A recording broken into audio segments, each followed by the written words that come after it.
Hello everybody and welcome to tonight's Truth Proof live stream.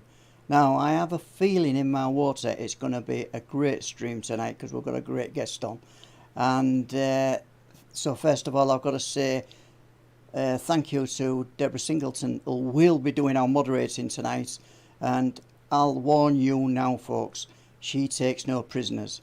You will be out, you'll be gone forever. Any misbehaving, and Debbie will make sure of that. So that's the bad thing tonight, guys. But the good thing is, as I said, we've got a great guest on tonight. And just before we go to Paul to introduce his guest, I will have a look in the stream chat and we'll see who was in tonight's stream. And I've got to say straight from the get-go, welcome everybody to tonight's stream and thank you for coming onto the chat. I see lots and lots of names on here. And let's see who we've got. We've got Umbra Man. Umbra Man, thanks for joining us tonight. We've got David K. We have nickname Blue Carrot Podcast. And guess what? We've got Paul Sinclair in as well, which is always a good thing. And let's have a look. Joe Weeks, welcome to the show. Joe, Alison Buttle, welcome. Paul Hadley, did I mention your name? And we have, looking through, Patricia Adams Wright. Welcome to the show, Patricia. So without further ado, I think it'll be, we're going to hit the road running with just a little intro, and then Paul will be on for your pleasure. Okay.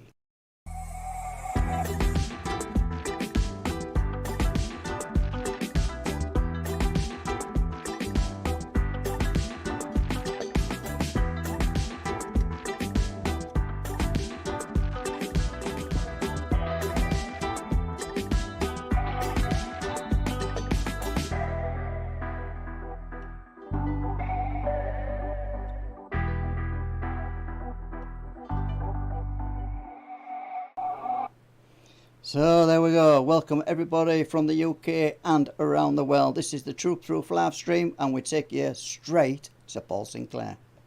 Thank you very much, Les, and as usual, pleasure to be here tonight. And thank you for everybody that's in chat supporting us, and quite a few names in there that Les didn't get through, and quite honestly I probably wouldn't have done myself, but you're all sort of welcome and great for your contribution.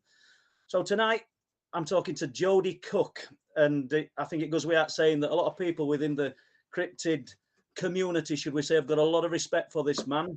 He's the founder of the North American Dogman Project, and I think, Joedy, maybe correct me if I'm wrong, it's probably the biggest organization of its kind in the world. Joedy, welcome to Truth Proof. Hi, I'm glad to be here. Yeah, the North American Dogman Project it's definitely the largest on planet Earth, if you want to say it that way. We have chapters just about on every single continent that you can think of. We get reports from all over the world. We get reports from, odd places like India, even in Africa. We even have a chapter there where we've been getting reports from. And there's no other organization out there that deals with the Dogman phenomenon that is even close to what we are when it comes to getting the amount of reports that we get, the data that we get. The organization has different specialized teams that handles different things. So yeah, we're pretty good, I have to say.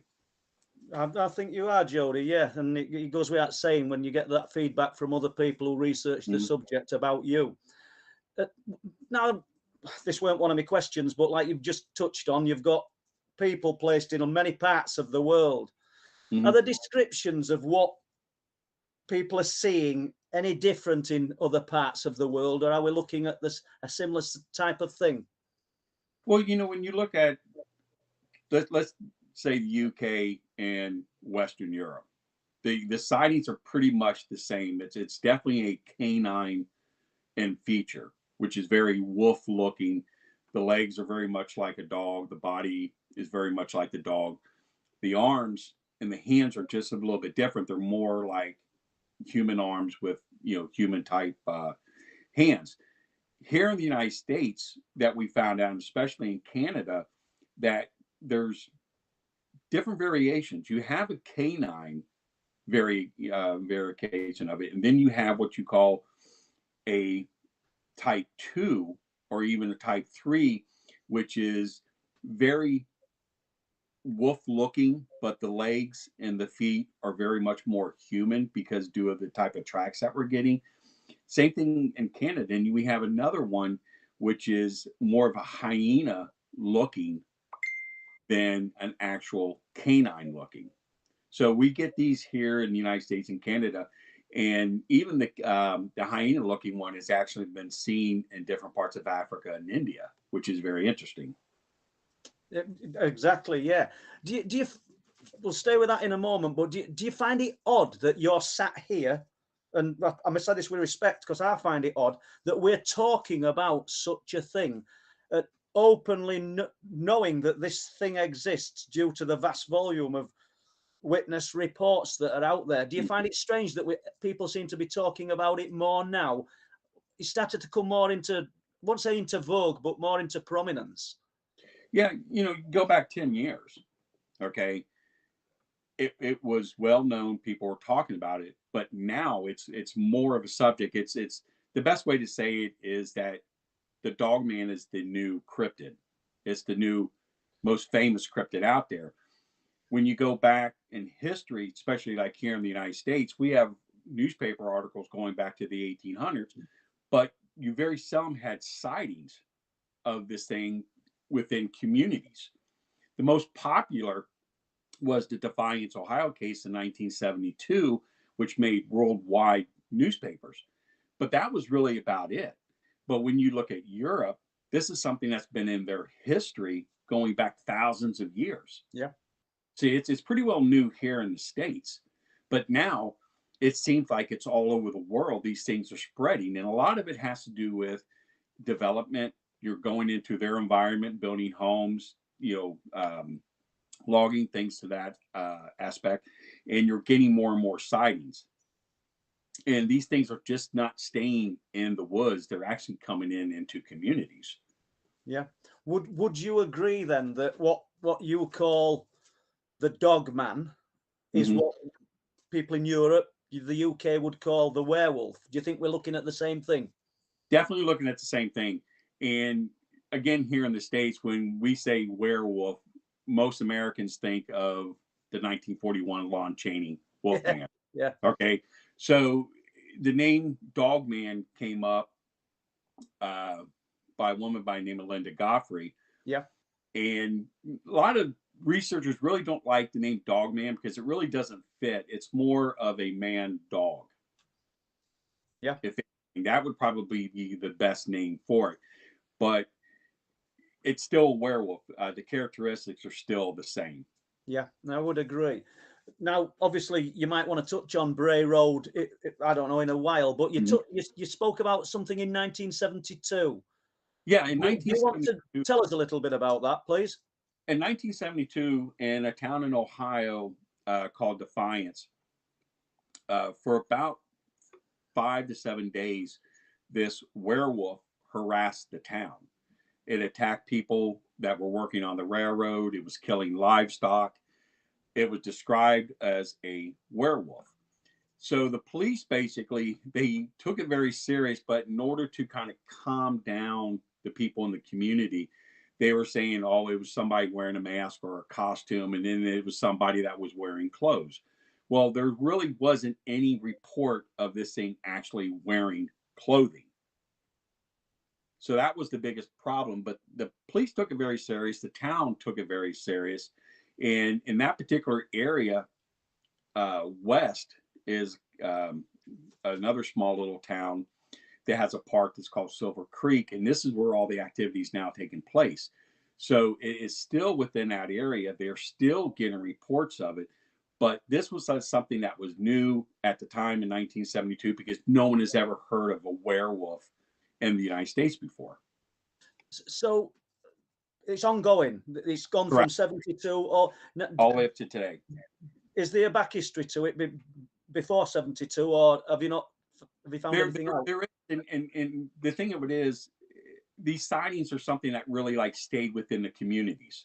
Okay, it never went out of the communities because they did not want people coming in and disrupting life in their community. So it basically stayed there. Perfect example here in Ohio, about an hour from where I live, is a town called Germantown, Ohio. And they have what they call the Germantown Werewolf. Now, prior to Germantown Werewolf, it was called the Butter Street Monster. And that's what they looked at it as. And this was back in the 70s when it was all farmland. They were putting in, homes and streets in the community. And these were going deep into the woods. And they were seeing this creature that was basically harassing the people on this street called Butter Street, because it was one of the first streets that were there. And they were describing it as a werewolf. Now, it did not go out into frenzy into the United States as far as newspapers and things like that, because it was something that basically stayed into the community. And to just 10 years ago, the sightings are just getting so much, the police couldn't handle what was going on, and more people were seeing them.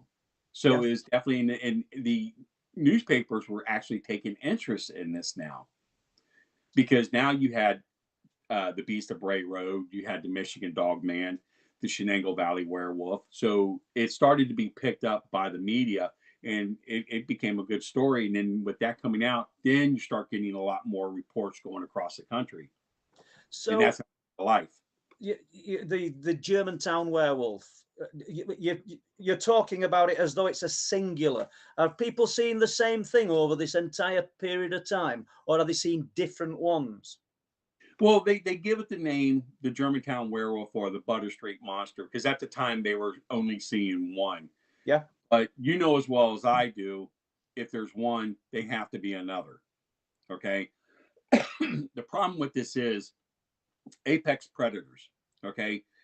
Apex predators don't leave the area. If the food source is there, if the water source is there, they're going to stay. The only time predators leave if the food source or the water source is no longer there, or somehow the environment changed. Okay. Yeah. So now they're getting multiple sightings of this thing in the Germantown community. And it's spreading all over Ohio.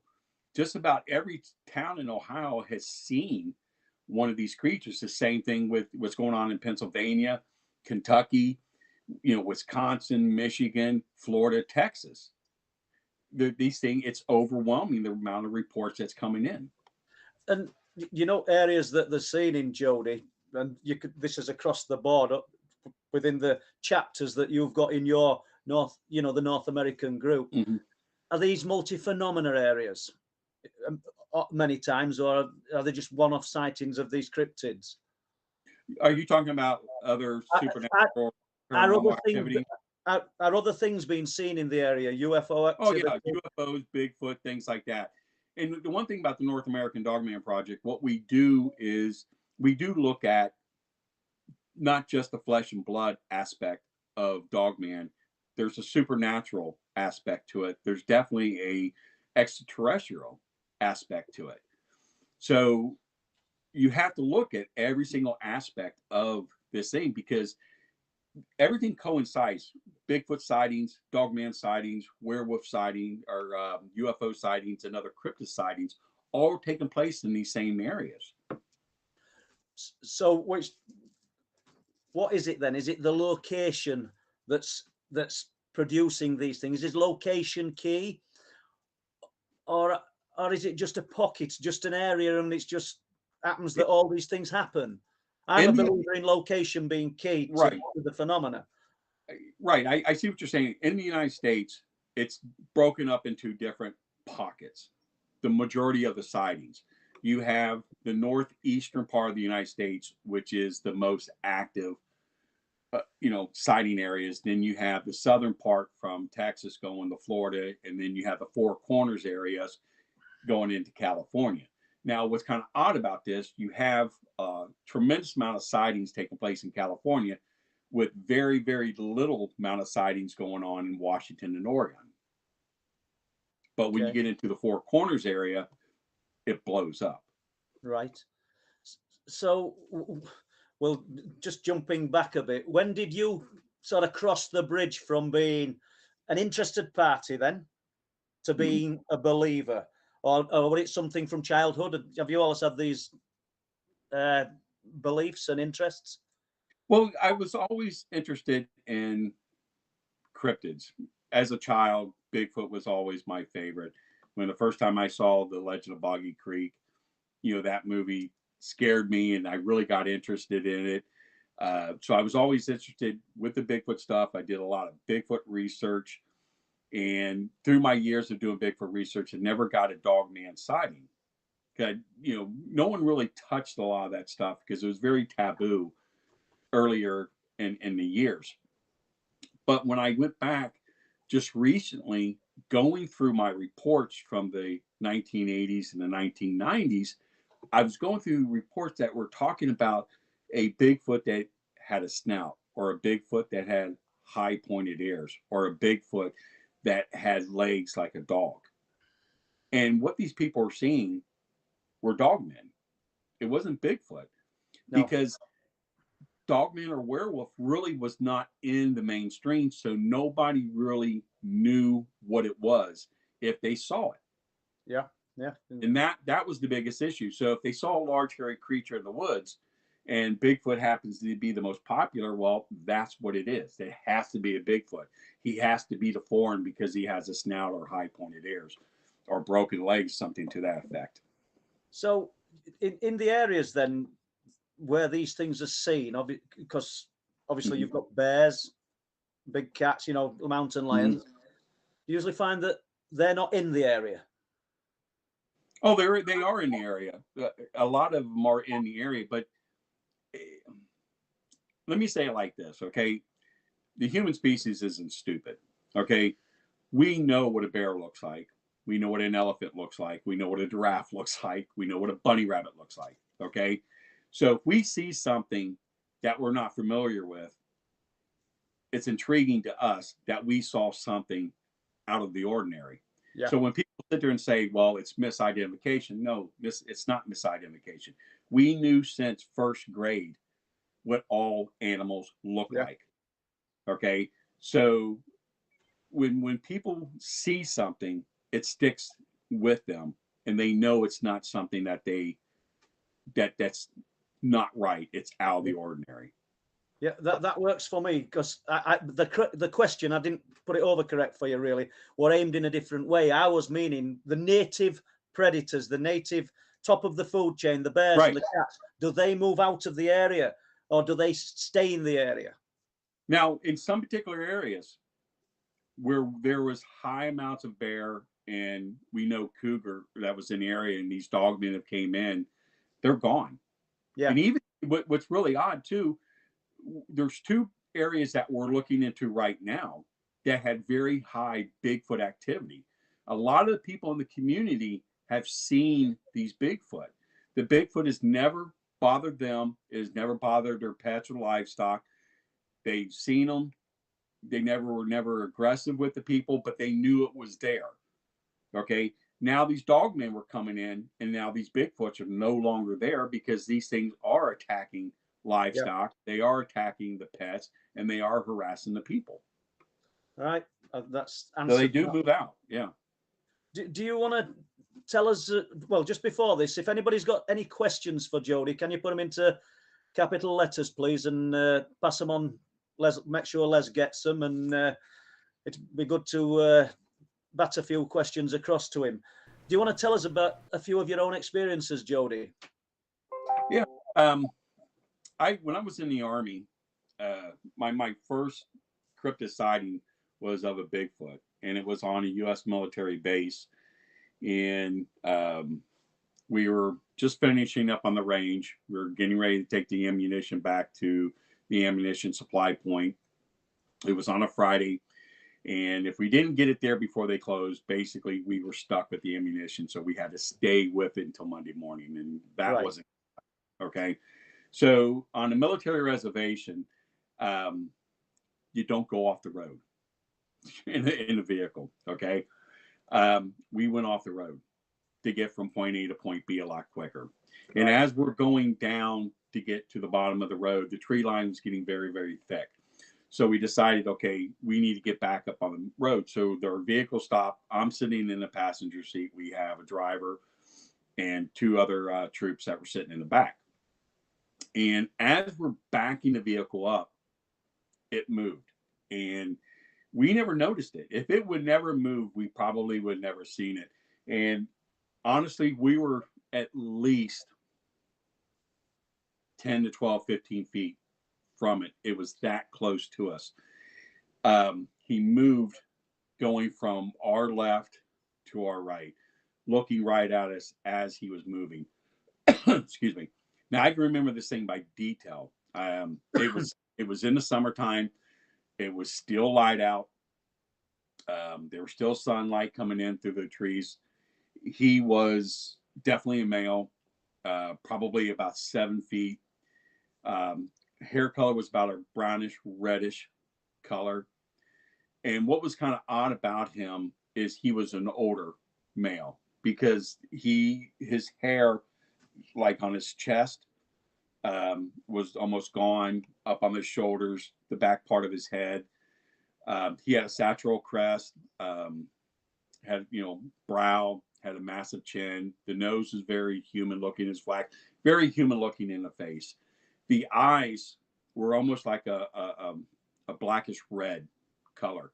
Very, very muscular. Long arms, long fingers, long legs. But his skin was kind of like skelly, almost like an animal that had mange, would be the best way to describe it. And like I said, he just looked right at us, and we looked right at him. And I don't remember a smell or anything, but the way he moved, it was like a glide. I mean, and he was gone. It was that close, and it was one of these things that we decided, well, we're not going to say anything to anybody. We know that there were multiple sightings on this base, but if we would have went back and said, hey, we saw Bigfoot, the Army might have had a little bit different issue with that. Either shut your mouth about it, or go get a psychological evaluation, and that wasn't going to happen. So we didn't say anything about it. Do you know that the movement, and I know that you will have heard this before, but that's something I hear quite often about how they move, and they hardly see any leg movement. It's almost as though they're floating. It's a glide, yeah. We got one in a forest, Howardale Forest up in North Yorkshire. Some mountain bikers were going down the logging road, and it's at the side of them about 30 foot away. But what amazed them was the fact that he said, we know what's behind them. And obviously we've been in these forests. We know all ruts and divots and rocks and trees. He said it were like it were on a track, just a track, just coming down as smooth as anything. And the gamekeeper in one of the forests that we've filmed for Wolflands, he describes seeing it come out of the forest and go along the side of the farmhouse. He said, and there were no movement of shoulders and head. He said it just seemed to arrive. He described it. He gave a good analogy, Joedy. He said it was almost like a torch beam, as going down. And you've just said a similar thing. I mean, do you get a lot of witnesses talking about their movement, or was that just your observation? No, we get a lot of reports like that where it's a glide when it comes to Bigfoot. It's just, this thing moves so smoothly. It's so steady, and that's what's unique about it. Now, when it comes to Dogman, it's a whole different situation. We got a report that came out of Utah. There was a guy that was hunting out there, and he was in some very high grass, and there was a bush with a kind of a tree there, and he was next to it, and he saw 3 deer. So he was getting ready to take his shot. The deers all of a sudden, they just stopped. They froze. Okay, so he knew there was something in the area. And 2 deers ran. He said the one dropped down into the grass.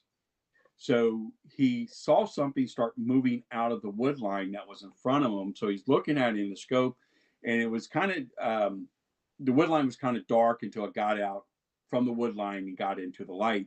And he said, the first thing I thought was a moose, but we don't have moose hair. Okay, it was that big. And then he realized that it was a werewolf. And that's why he described it. He said, this was a werewolf. This was something out of the Howling movie. And he's got a scope on it. He's got really good detail. And the couple things he noticed on this one was, one, the eye was missing. The top part of the lip was bitten off where you saw the teeth. There were scratch marks on the Dogman, and there was actually like a bite mark on the chest that he said that was very human looking bite mark because it was round. Okay. This thing was battle worn, and it was sniffing in the air like it picked up his scent or the deer scent. And he said all of a sudden it looked over to its left and took off in the direction the deers went. But yeah, he gave very good detail, of this Dogman that he saw. What would you say? And it can apply to me this just as much as it could apply to you. What would you say to anybody that says we've got no proof of anything that we're talking about? Would you think that the anecdotal evidence en masse is enough? Well, the thing of it is, Mother Nature cleans up after herself. Okay, otherwise we would have piles of bones all over the place. Okay, so the only time a body petrifies if it's in a dry environment like the desert. Okay, you can hit a deer. Deer can be laying off the side of the road in 5 days. It's gone. Okay, yeah. Every little critter is going to eat it. It's just gonna it's gone. So that's why you don't have any evidence of these creatures. Now, does Bigfoot bury its dead? It's a possibility. We do know we get a lot of reports of them in cemeteries watching funerals.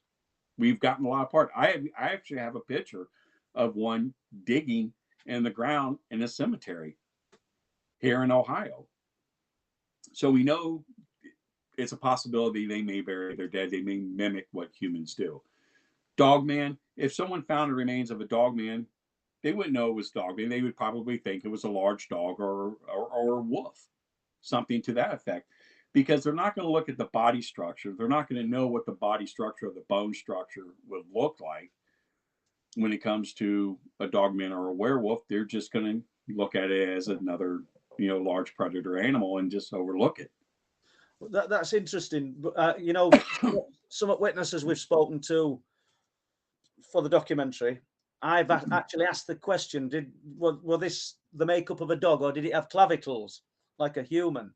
And because you touched on the hyena type creatures, and the one that was seen on the cliff tops in February 2019, he said it had shoulders like a man would have, right, but looked like a hyena. So that, in some instances, I mean, if somebody found that dead, they wouldn't probably think of it as a canine. Correct. They would see the body structure, maybe like the skeletal part or something to the upper body part because of how the shoulders. Now there's a theory, okay, that Dogman has separate joints, because I don't know if you get this in the UK, but we get it here a lot in the States, where people will see a Dogman. He's down on all fours, but when he goes to stands up, they hear popping. Yeah. Okay, so that kind of tells me the popping is it has an extra set of joints for when it's on all fours and when it's standing erect. So the arms would have to, in order for our arms to be off to the side, a dog's arms are up towards the front. Okay, because a dog holds his arms out like this. He can't hold his arms like that. So the Dogman would have to have a separate joint that goes back, okay, in order for his arms to go like this. Okay, that's a possibility. To the rib cage, this is my theory, okay, because we've talked to a lot of people that have actually shot these things, and we even have one of our own investigators shoot one point blank with a 357 Magnum, and it did not phase them. So what I believe is that the Dogman's chest, his sternum, okay, the bone is very thick and it expands out to cover, most of the, the lung area. And then you have the part of the rib cage exposed. So it basically has a thick shield, bone shield, that will absorb a gunshot and protection for the animal for whatever reason. That's just a theory. Density at bone must be incredible if that theory is correct, Joedy. When you think of I'm not familiar with firearms, by the way, but I've just heard of the different ones, Right. the 30-yard 6, and they'll drop a moose and things like that. Mhm. It must be an incredible density of bone to withstand a shot, because I've heard on various podcasts people talking about hitting these things center mass and it having no effect on them. Right. Does that sway you to think that there might be something else other than flesh and blood? Supernatural, it's a possibility that it could be. We know at the Skinwalker Ranch, they have had reports of what they considered a dire wolf, and where they have shot it several times and it has done nothing to it. That's a possibility. But like I said, the other possibility could be is that, it has a very thick checks, to protect itself. Maybe the hide itself is very, very thick. It's a possibility. Do you think any organizations, governmental or anything else, are covering up the existence of these things? You're talking like government-wise? Yeah. Have you found evidence of that? Have you been? Well, let me tell you this. Our website provider contacted us, okay, and said, I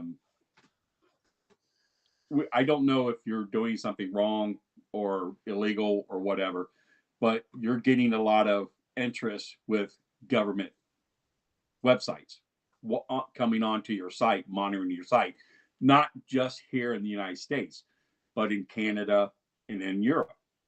Government agencies, we're like, we're not doing anything. What's on our website, you monitor it.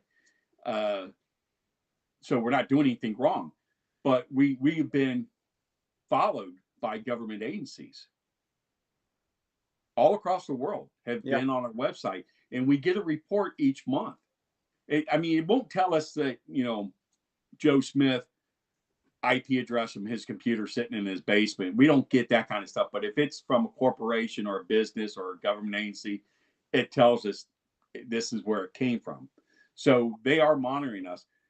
Are they monitoring us to see what we got, or is this some bored government employee taking a break and popping on the internet, using a government computer? That's a possibility.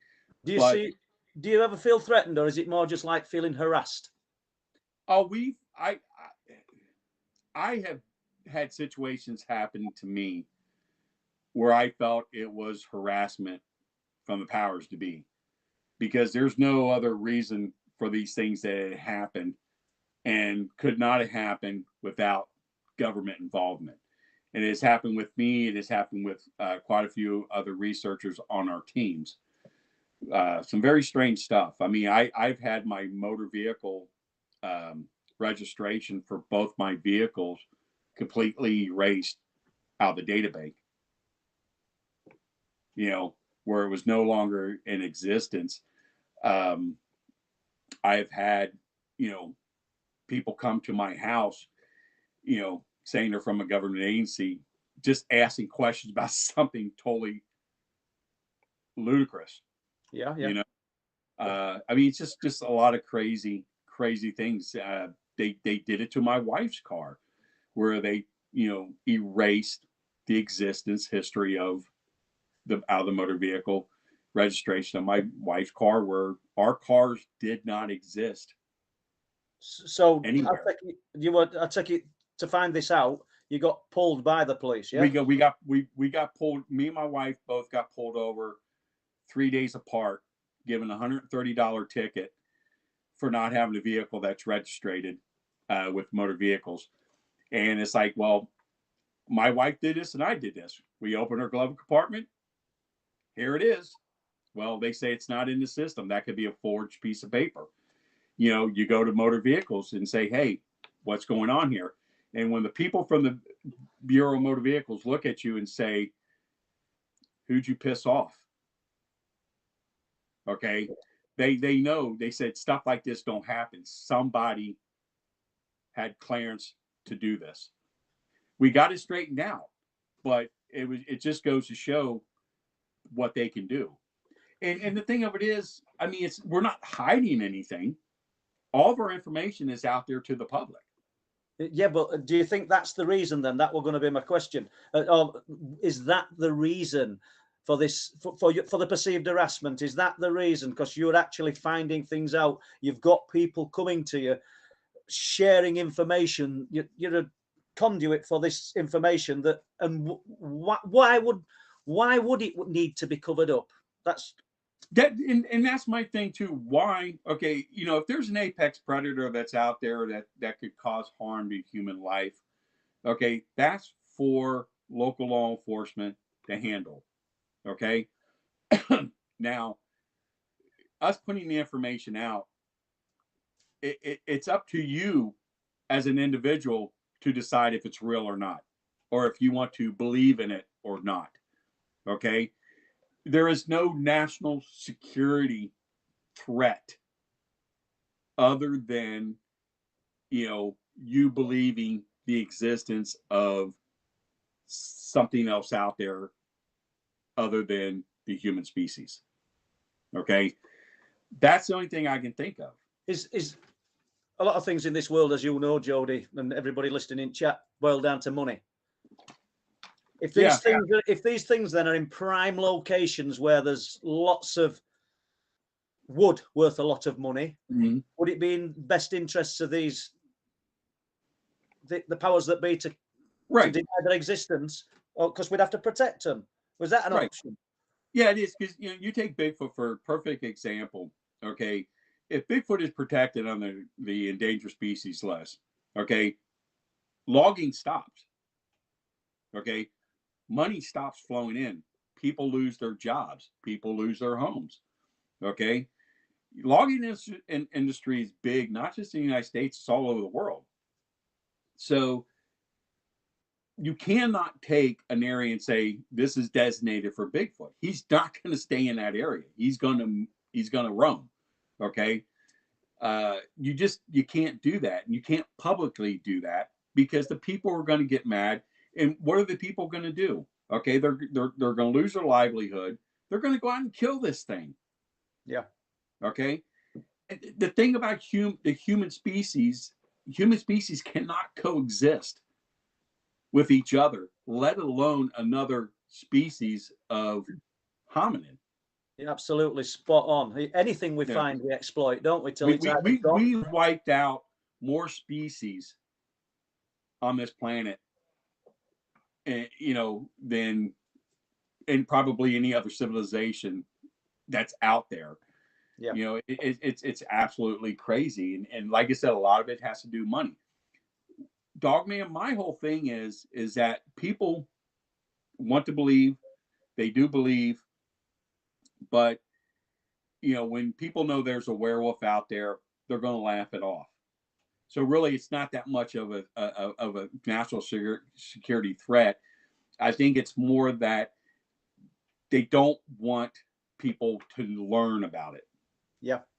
And it's there. I mean, certainly within Europe, and it'll be within your cultures as well, that these things go back hundreds and hundreds of years. I mean, what about the Native Americans? What do they have you spoken to many people? You know, the thing about Native American tribes here in the United States is how can I say this? They see things different than what the white man sees. Okay, they look at things and they represent it different than what we do.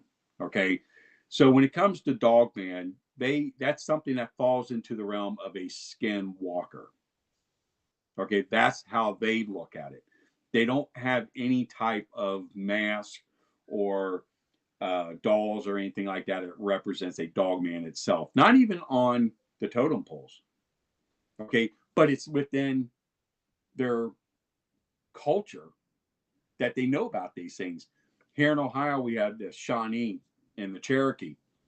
Well, the Shawnee knows about the wolf that walks like a man. Okay, they also know about Bigfoot, which they call the big blue giant. Okay, but they don't like talking about it to the white man because they feel the white man's evil and they will bring those spirits out. So they don't have any representations of it that the white man can see. They have it within their tribes. And that's how it is with Native American tribes in the United States. You know, it's something that stays within their tribe and they keep it there through storytelling, through history, things like that. And outside doesn't need to know about it. And do they see these things as spiritual beings then? Right. Things Oh, that they live... know. No, it's flesh and blood. Don't get me wrong. It's flesh and blood. But they look at it as a supernatural. Even though it's flesh and blood, they see it still as a supernatural being like the skinwalker. Okay. It could be giving a perfect example. One Shawnee told me, he goes, let me put it to where you understand. When we see the Dogman, we don't see a werewolf. We don't see a Dogman. We see a human in that wolf walking like a man. Okay. Yeah. The spirit or the entity in that wolf. Okay. Which makes sense because they look at things different because it's Native American tribes are very supernatural when it comes to stuff. They have a strong connection, believe it or not, to gods, which are extraterrestrials. Yeah. Okay. To nature. Bigfoot. They look at Bigfoot actually as another native tribe of people. They don't see him as a creature or a monster. Some tribes do, don't get me wrong, but they see him as another native tribe. Oh, I see. Yeah. So I wasn't going to touch on this. Well, I would have done if we'd got time because I do want to talk about Land Between the Lakes. But however, you've just touched on the extraterrestrial element, and you know, some people kind of subscribe to the theory that these things are of extraterrestrial origin. What's your views on that? Well, here's a really good theory. Okay. Well, I can't say it's a theory, but we have gotten reports from U.S., Canadian, and British troops that served in Afghanistan and Iraq. Okay, that have seen a canine type creature. Okay, but this is where it gets to the extraterrestrial part. They're wearing what they considered like a body armor or some type of spacesuit. Okay, was the best way they described it. But these things were what they considered a soldier. Okay, where they've seen these things. So that's an extraterrestrial part of this. And it goes back to where I spoke with a gentleman that was part of a special operations team, with the military, and now his job is a contract individual, and they basically work for the government where they go out to recover downed crafts. Okay, so he talked to me and told me about this species of alien that the United States got in contact with in the early 70s. Okay, it was canine in nature. They ended up getting a down craft. They were survivors. Described them as very wolf looking, but they wore like a protective type body armor, no helmet, no gloves or shoes or anything to that effect. It was just something that kind of protected the legs and the upper body and the arms. So they're very hostile. They were considered like a predator. So they kept them out of the United States because of how dangerous they were. And they ended up taking over the facility they were at in Honduras. So he had to go down there with his team and dispose of them because they were killing civilians. But the odd thing about these things, he said that they were extremely intelligent, but they had like zero common sense, was the best way you can describe them. Okay. Now, the way he described these things, now this is 10 years ago, I heard the story. Okay. Within the last 3 years, I've got stories from people in the military that served in Afghanistan and Iraq that saw the same type of entities in these countries, except for one soldier, U.S. soldier that was in Baghdad, who was a sniper, had one in his sights, and he described it as just a regular werewolf, where he saw it take an individual out. So, and that was the only off of this type of creature, but everything has always been was this creature wearing some type of body armor. Now, let's look at this a little bit deeper. Okay. Everybody's familiar with Star Wars. When Star Wars came out in 78, well, George Lucas was a Mason. Everybody that ran NASA was a Mason. Okay. So he was able to see things that most people who worked at NASA has never seen. Okay. And one particular thing that he wanted was these werewolves, aliens in the movie Star Wars. Okay, which in the bar scene, there's 2 of them there. So he had Jim Baker, who was the special effects artist, specifically make these masks. So these were not masks that were just thrown on from a dime store to give more effect. These were created masks. Okay. Now, a few years later, Star Wars puts out a little book, an illustrated book about all the different characters. Well, the werewolf in there is wearing body armor. Okay, exact duplicate of what everybody's seen. So how did he know about this? He had to know about this from the people from NASA, okay, due to the craft that allegedly went down years earlier. Okay, so is there a connection there? I don't know. It's very, very close together. It all matches up. Another thing, if you're familiar with a guy by the name of Richard Hoagland, yeah, okay, who wrote a book called Dark Mission that kind of talks about a lot of this stuff. He has a picture in there that NASA released of an alleged crash on the moon of a robot, and the head is laying there, and NASA and the astronauts actually brought it back. The head looks like CP3O. I mean, it's really odd. And if you Google Dark Mission robot head, Richard Hoagland's Dark Mission robot head, you'll see a really good color picture of it laying on the moon there. And it's definitely odd. So, you know, there's a lot of coalition there before of what Lucas did for Star Wars to what's kind of like facts that's out there now, or within, you know, people getting reports of. It's really interesting. Well, you know, the clothing thing, it's as crazy as it sounds. In latest book, I've took an account from a guy working security very close to RAF Staxton Wold, which is about 11 or 12 miles from where I am now.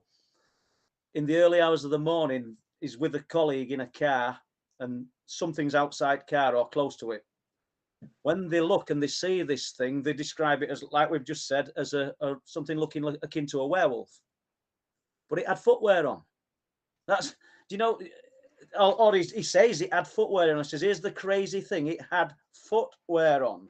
So, you know, it kind of, as hard as it is to get our heads around the fact that these things could exist, we actually then throw another spanner in works and say they had clothing on or they had footwear on. But if people are reporting it unconnected to one another, it don't make it right, but there's a strong possibility that we've got to attach truth to this, you know, or some kind of truth to it. And it doesn't surprise me when you said that these things have been seen with some kind of body armor on or something. Right.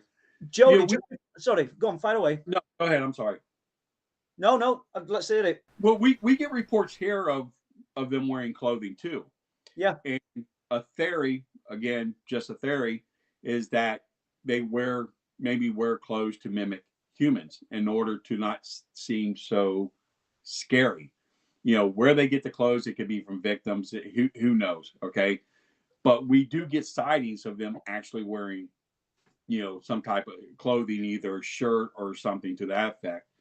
So you do get that, Yeah, you know, here in the States. Yeah. So we'll just see if Les has got any questions from anyone in our chat. Wow, thanks guys. I'm fascinated by tonight's show. Some great questions are coming on the chat tonight. In fact, I've got pages and pages full. And thanks, Debbie, for sending those across to me. My first question is from Jojo, and it's just one for you, Paul, to start one. Any new sightings at Bempton since last week?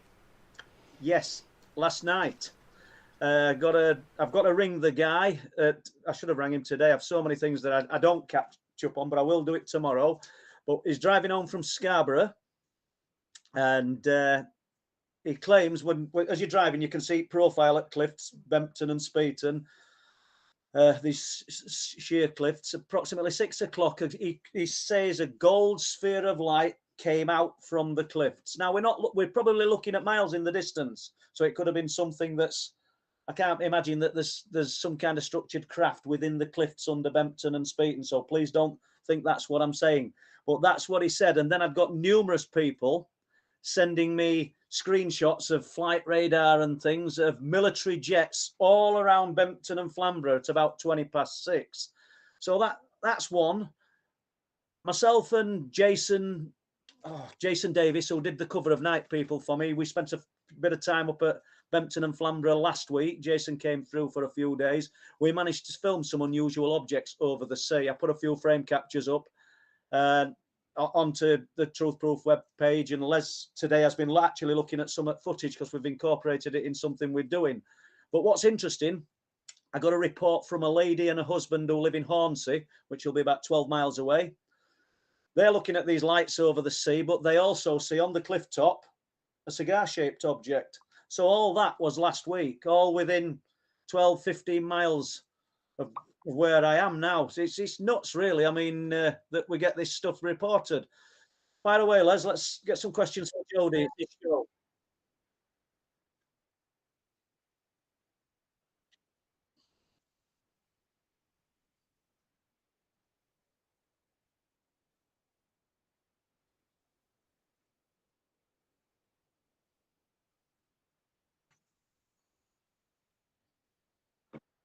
No, actually, we monitor when there's like a blood moon or a blue moon or anything to that effect, the amount of sightings, if anything, comes in. And believe it or not, we haven't got anything within the past year when we had the blue moon and so forth, and the blood moon. And I figured that, you know, we'd get something, you know, just one report, but actually nothing has came in on that day.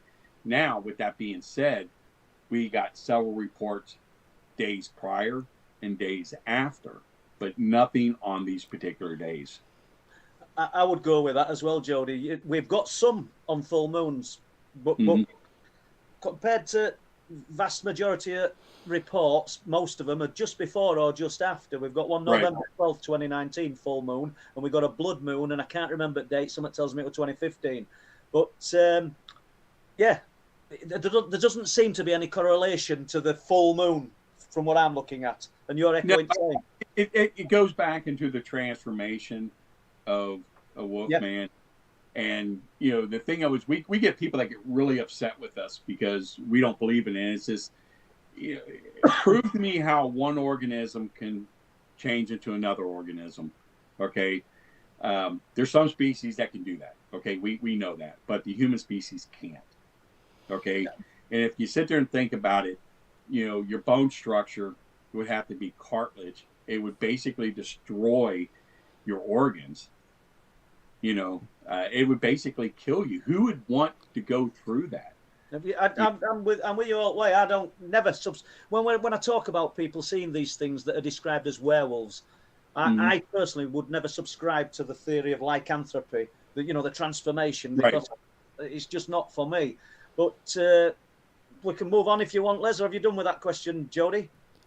Yeah. Like I said, it's always nothing on those particular days. It's the sightings that we get prior and the sightings we get after. Okay.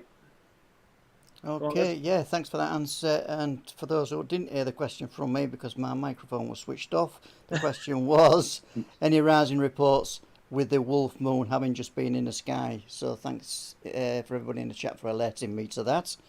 And the next question is from Patricia Adams Wright. Do you think, do you have a definitive number of hybrids? I guess that's one for Joedy to answer better than me. Yeah. Maybe. Well, if you can clarify that a little bit as far as hybrids. Maybe. Correct me if I'm wrong here, Patricia. But do you mean like types or variants of these things that are seen? I think maybe that might be what she means. There is, as far as different variations of this, we know of at least 6 different variations. Okay, worldwide of these creatures. And there again is they're not designated to certain areas. But there is at least 6 different variations. Now, as probably what she's saying is hybrid, this might help her here. There is a case in Pennsylvania where they have what they call the wolf boy, where this it's about the size of a young boy, but it looks more like the 1941 Lon Chaney werewolf. Okay, he doesn't look like a dog man. He looks more like the wolf man, but he's small, like a size of a boy, so they call him the wolf boy. So that could be a hybrid, because he has actually been seen on numerous occasions wearing clothing. So it's a possibility. Yeah. But that's the only case that we've got, and that's also in the Shenango Valley area, where they have the larger dogman in this national forest. And this is the same thing. This wolf boy, he's seen often, and that's the crazy thing about it, because when everybody describes him, they describe him as the Lon Chaney werewolf, about 4 feet, where he looks like a child. That's crazy. Now, just 1 second. Oh, is Les wanted to move to a break? I've just got another question I can probably squeeze in, guys. Steve Lewis is asking, evening, Joedy. Any reports? Yeah, any reports on attacks on people? Good question. Oh yeah. We have several reports on people. We actually talked with 2 separate police officers that has had attacks on them here in the United States. So we do get numerous rounds of reports of attacks.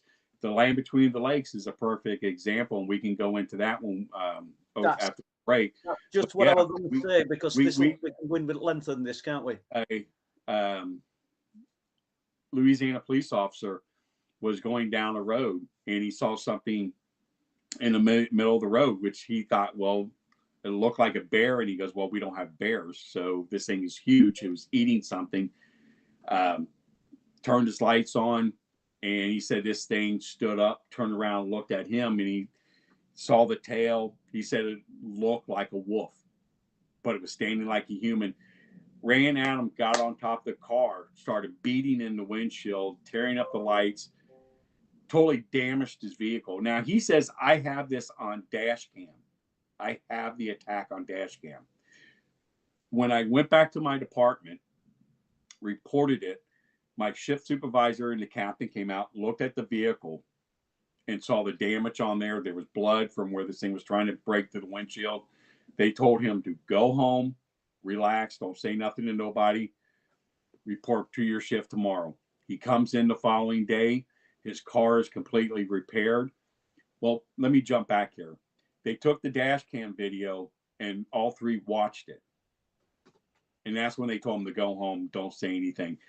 Comes in the next day, his car's repaired. He talked to his shift supervisor. Well, what are we doing with this situation? They played stupid. What are you talking about? And he goes, you know what I'm talking about, the creature that attacked my car. And he said the supervisor sat and told him, you continue to talk about seeing monsters, you're going to go get a psych evaluation. So they covered that up real quick. And now what's so odd about this, there was physical evidence proving this. And he goes, I tell you what, next time it happens, I'm not reporting the video. It's going to come straight to you guys, or it's going to go someplace else. He goes, I will never report it again. A dash cam video. Is he still working as a police officer? Yeah, he's still working. Yeah, interesting. For a while there, I didn't think he was. I heard he wasn't there, but I just recently found out, yeah, he's still with the department, but he's no longer a patrol officer. He's working on at a desk. Okay, thank you.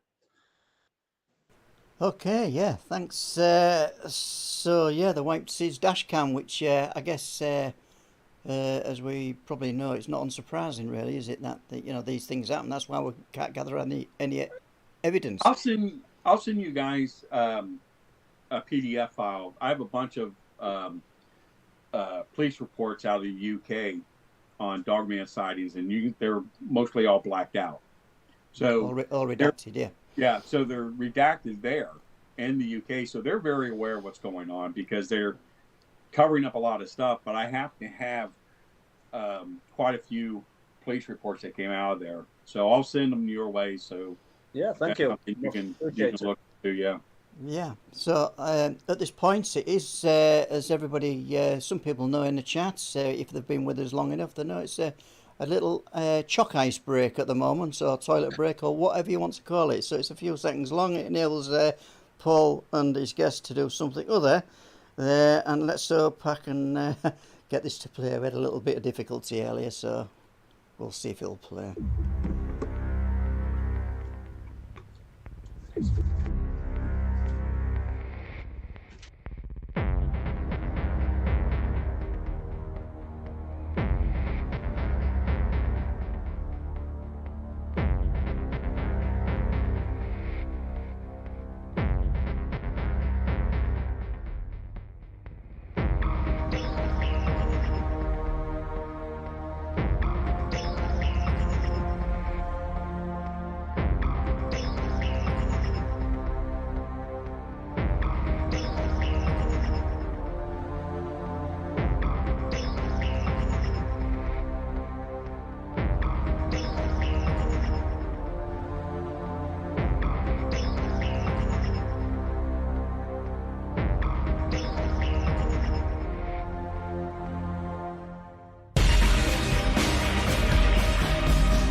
Well, there we are, guys. Had a little break there.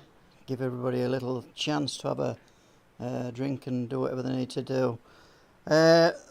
One question from me, Jody, I've just got to ask actually before I come to the chat, is why do you think, you said it right at the top of the show, most of these in America reports are coming from the northeast. Why do you think that is?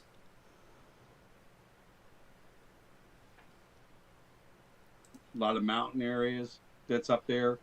The population is actually spread out.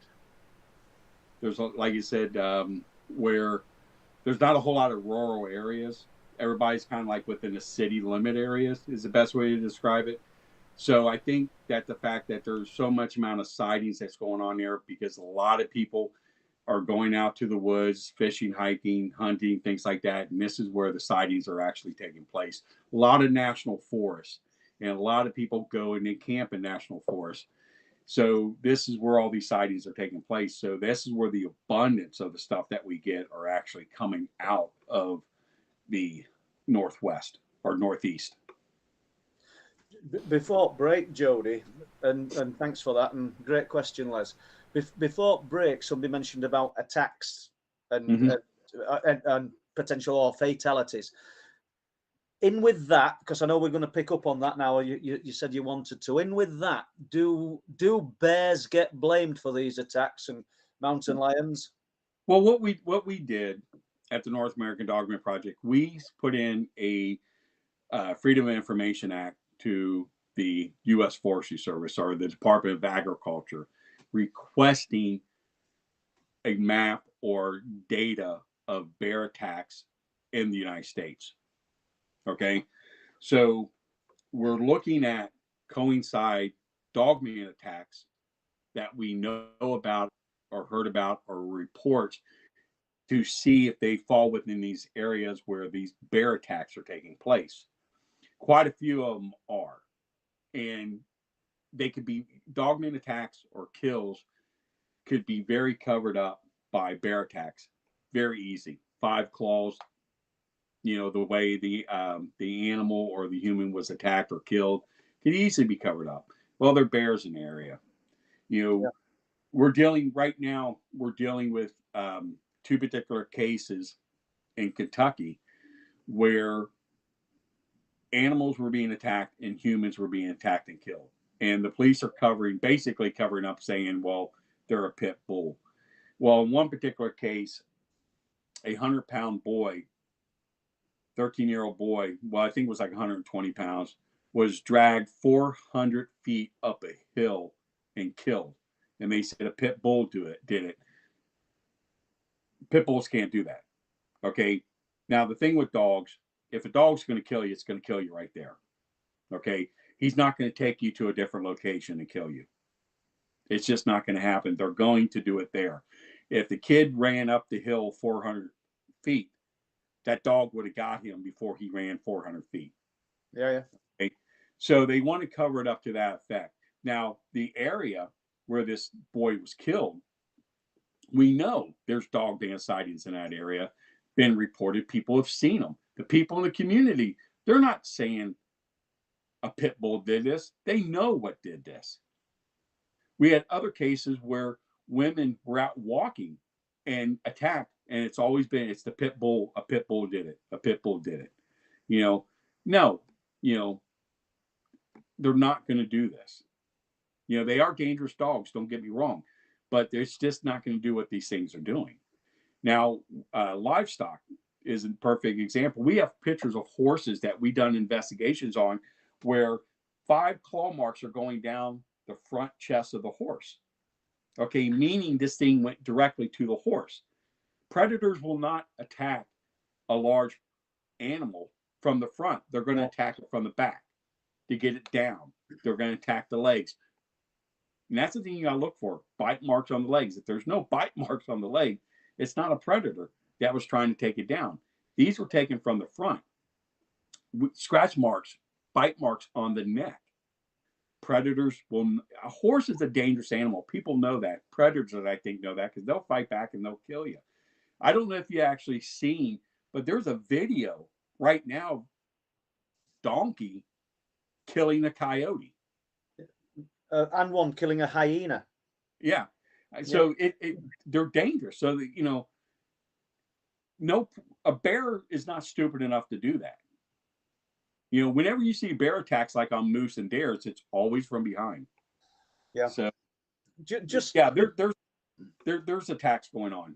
Just before we carry on, because I want to hear about any more police officer sightings and things like that. Mm-hmm. But we nearly said some inappropriate. Then we mentioned women.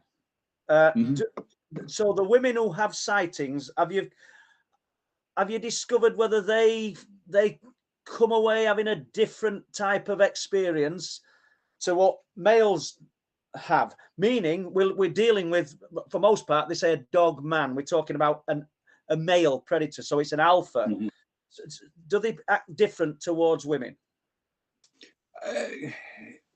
Yes and no. The encounters that women have that we have talked to was not in the fashion of aggression like it did on men. Okay. Perfect example we had where there was this young lady. She was driving. It was raining. Her GPS was messing up. She pulled off to this road, tried to get her GPS going. The rain stopped. She saw the shadow of something come up to her car.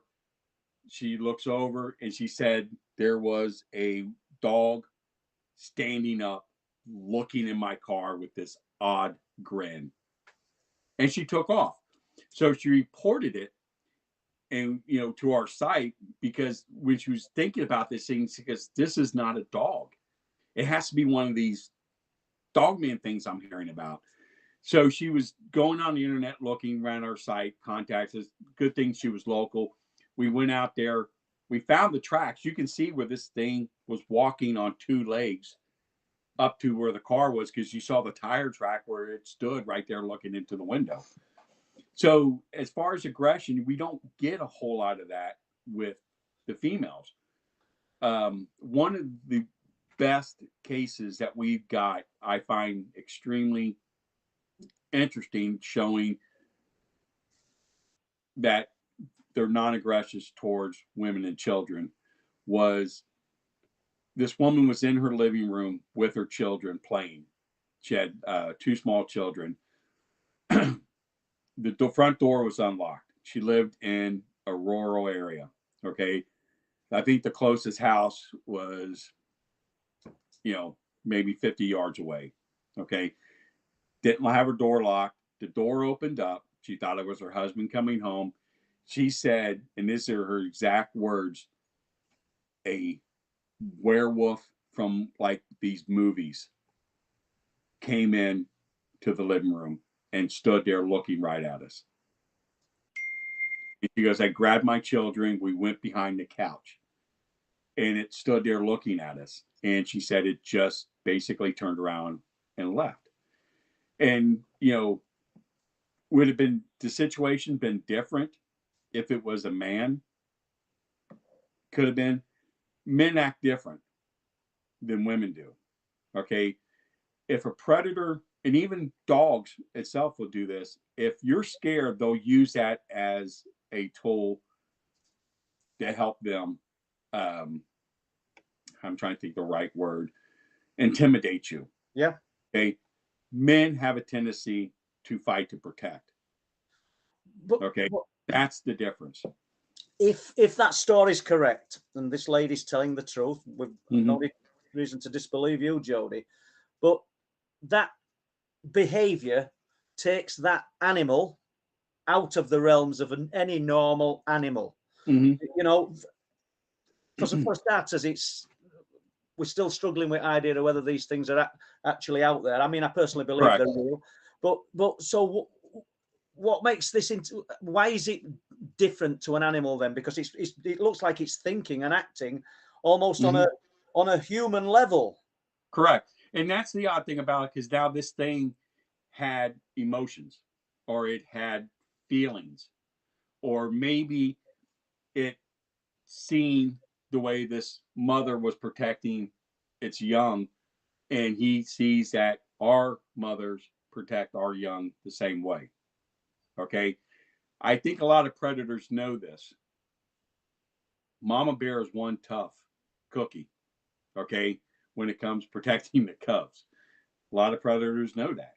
Yeah. They're not going to mess with mama bear. That's the possibility. He may saw that as possibly, this could be a bad situation for me. This is mama bear protecting her cubs. She's going to fight. So it could have been that type of situation. Just before we leave this, Joedy, because I want our listeners to hear about Land Between the Lakes and some of those reports, because they're fascinating. Because I've listened to you in the past. And I can't believe we've not touched on them already, because I think that's where you normally go, isn't it? Because this is the meat of the story. But it's been brilliant, honestly. But let's just jump back to this woman just briefly. You said this thing was smiling at her. She said it was grinning. Grinning. Like it was showing its teeth. But the way she explained it was not like a normal how the dogs bare their teeth and growl. It kind of, the way she described it, it was like a smile or a grin is the way she described it. We're not far away here, because I think Les knows where I'm going with this. We've got a report. We've not interviewed him. I don't think we've got room for him in documentary, of a guy in the early hours of the morning traveling along one of the forest roads on a motorbike, and as he's going, it's just getting light. A car flashes him, his headlights, as if to warn him, and he's thinking, well, I'm not speeding, what's up with him? He says, and he just goes round a corner. He says, and there's two huge grey wolves sat at the side of the road. Now, bearing in mind, Joedy, we don't have wolves running wild in this country. Right. Here's where it gets weird. He says, as I passed them, they were smiling at me. His exact words. And so it just struck a chord when you said that then. And I thought, well, it is a strange one, because why would this guy say such a thing? He could have said they were growling and baring the teeth, but because I asked him that, I've spoke to him, said they were smiling at me. Smiling. Really odd. Sorry, Joedy, go on. No, we get that a lot, where these things are smiling or grinning,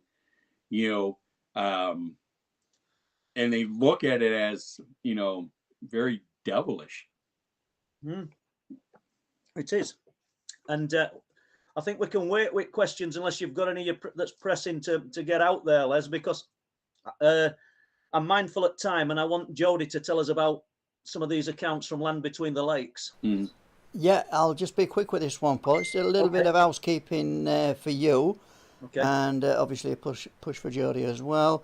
Is you have a website, Paul, where you have a good reporting system on there. So if you can tell people who are new to the stream what the website is, well, obviously we do have it on the splash screen overlay for the stream tonight.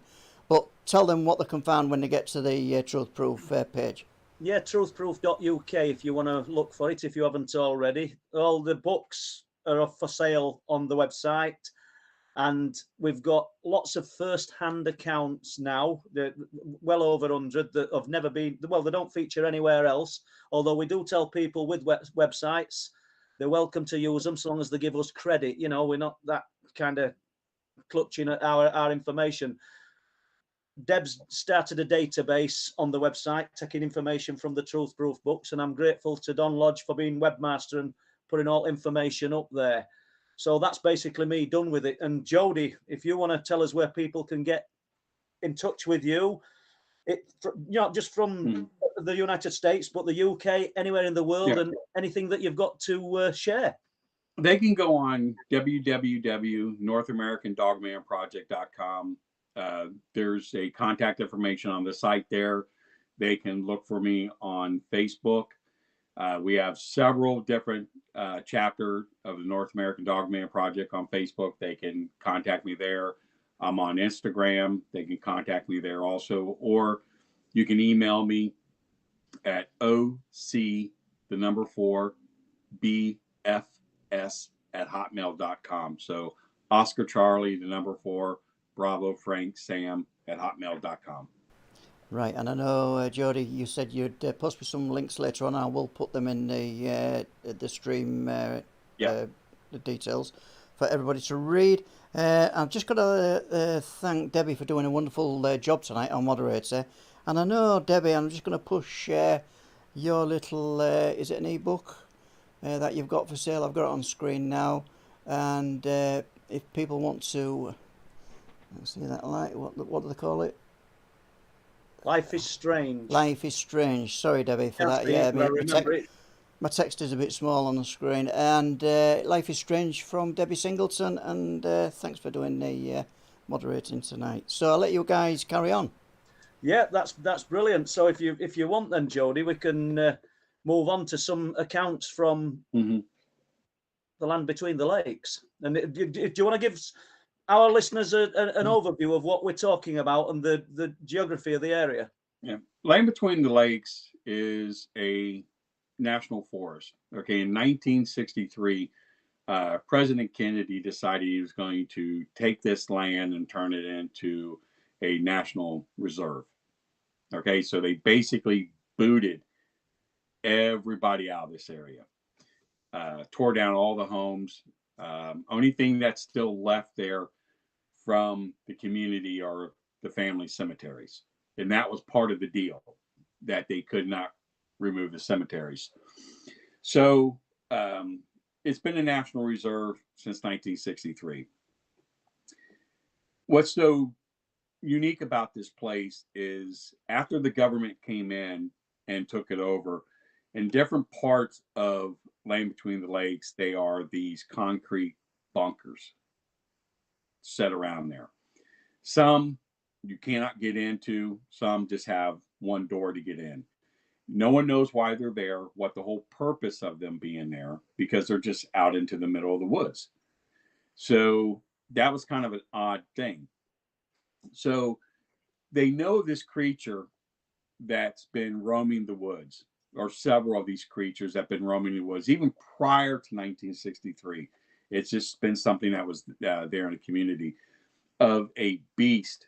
Now, when people start going there camping and so forth, sightings were coming up, but no one would actually had a real positive type encounter where they were attacked.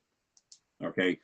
So in 1982, 83, there was a family that was allegedly massacred at one of the campsites by this creature. Okay.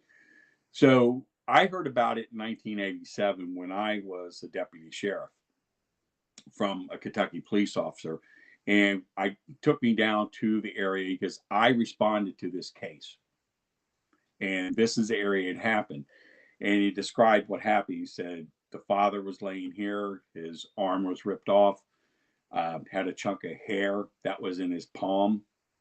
The mother and the son was killed inside the trailer, which was here.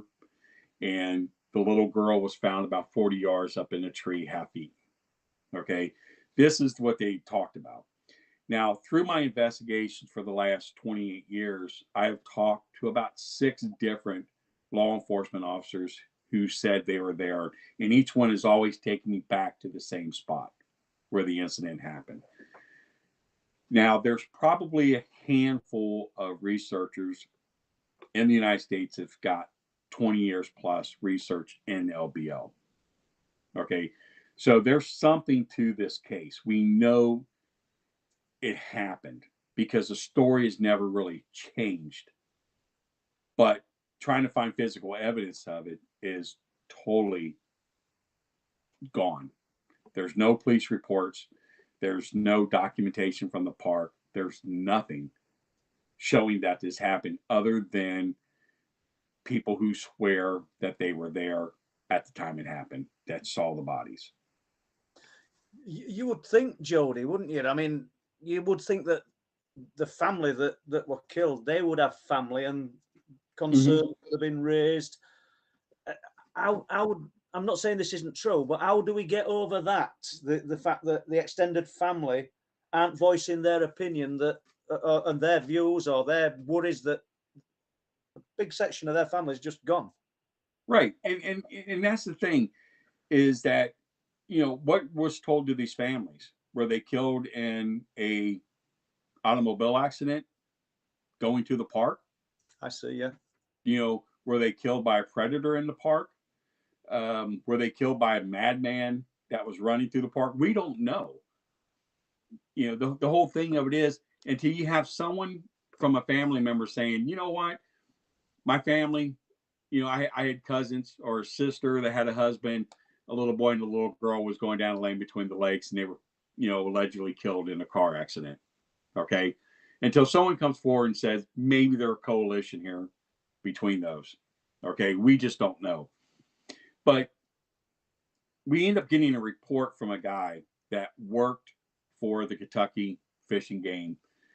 And when we investigated, talking with him, he showed documentation, LES forms, which are your pay stubs and things like that, documentations as far as citations, awards that he received, retirement ID, things like that. So we know he worked there. He provided all that.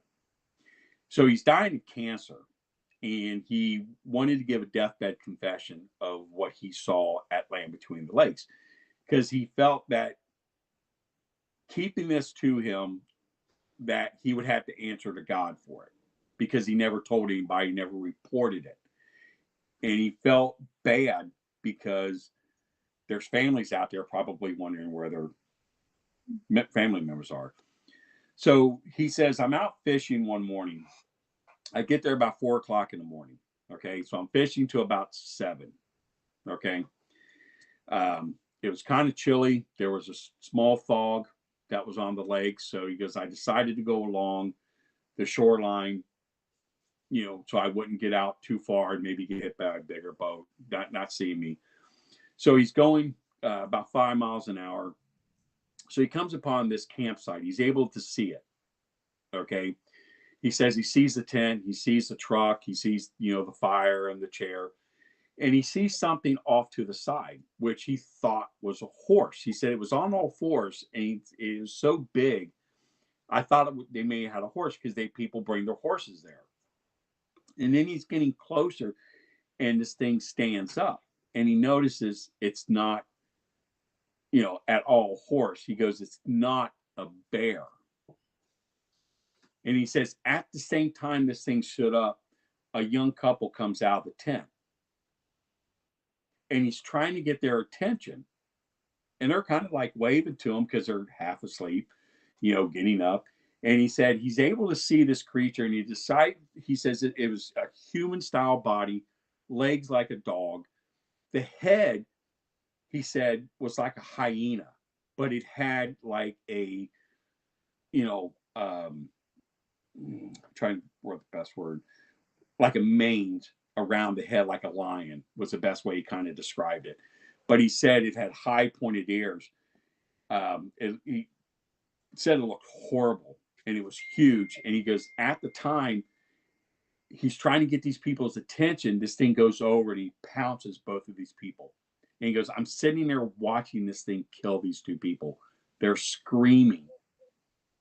Okay, there's no one else around, other campsites. He goes, I'm so scared I urinate on myself. Okay, the current's moving me. He goes, I end up passing out. I was that scared. He woke up about an hour later in his boat, went back to where he was going to. He's so distraught with what he saw. He goes, I don't know if I should report this. He's saying this to himself, because we're told not to talk about this. He goes, if you see it, you don't report it. You don't say anything. But he goes, I seen this thing kill 2 people. So when he goes back to work, he talks to people, goes, oh, yeah, I heard there was like a bear attack or something. Oh, we don't know nothing about that. We don't know nothing about a bear attack. So no one got hurt. I just heard it at the diner. Someone said some people got attacked by a bear. So no one kind of knew about it. And he's looking at newspapers to see if anything comes up. So they covered this thing up really bad. So about a week later, he goes to the site, and he said the whole site, where this campsite is, completely new. They put trees there. They end up cutting part of the shoreline to bring it in. He said it's a completely different area from what it was. The road, he said, it has a big burr of dirt about 10 feet. So you cannot go past or go further up that road. So when we went out, and this happened in 1979, okay? So when we found out about it, we ended up going there, and the road is still there. The big burr of dirt is still blocking the road, and it's all trees now where this site was. I mean, we had a map. He drew us a map, everything, where everything was, where it happened, where he was, and it was odd. what they did that area. And what was odd too, when we were there, because we were filming a documentary on the land between the lakes, we were being followed the whole time we were out there. And even when we were in the area looking at the campsite, they were in the boats taking pictures of us there. So they knew what we were doing. So they're the land between the lakes, they're very cautious of what goes on. You don't talk about Dogman. You don't talk about the beast of land between the lakes there. They take that stuff very serious. So are you saying then, Joedy, that they knew what it was, or are you saying that it was suspected? I think you're saying they knew what it was, otherwise they wouldn't have altered landscape. But right. on other side of it, how did they know? And how did they know? Did this guy tell them? Because his deathbed confession to you, he's obviously stayed silent. No, and see, this is the thing. He doesn't know. Right. Okay.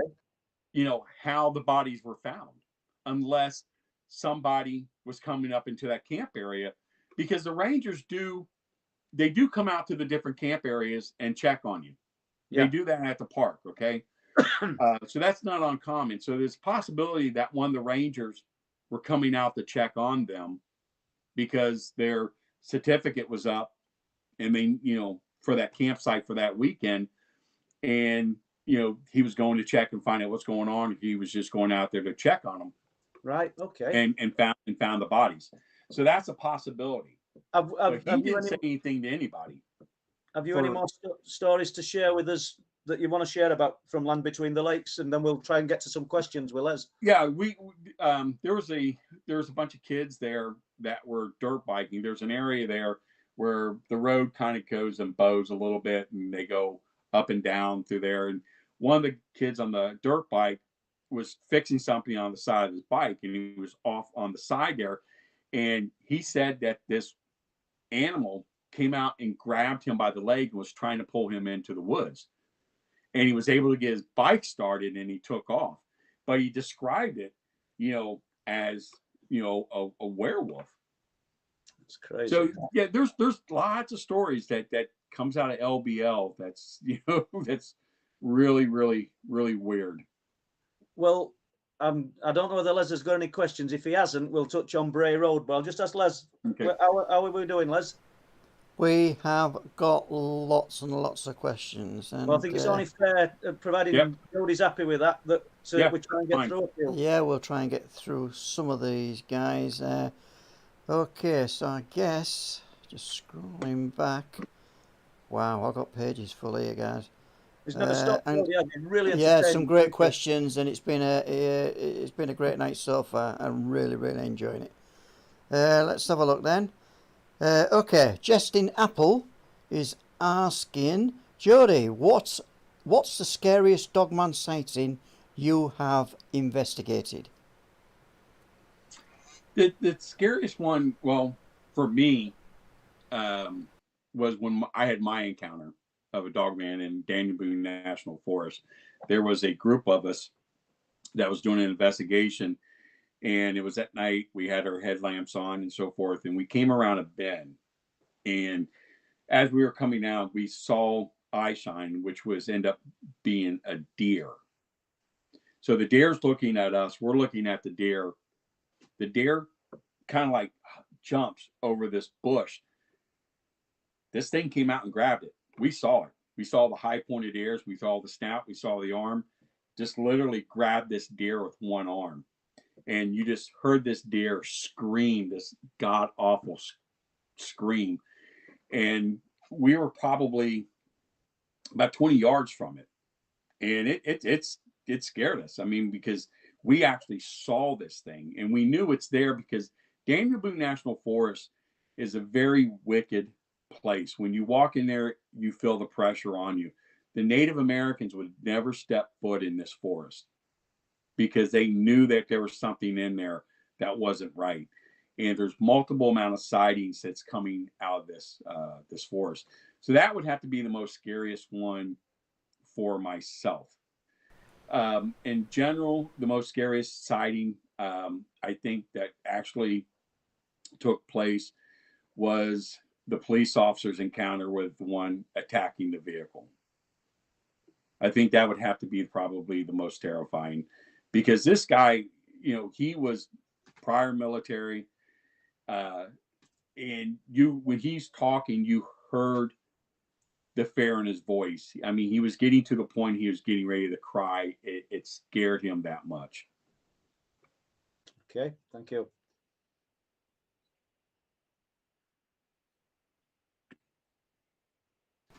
Yeah, that's pretty scary, and especially when you, Joedy, are saying you can hear the emotion in his call on the radio. Yeah, that's particularly frightening. Yeah, it was frightening.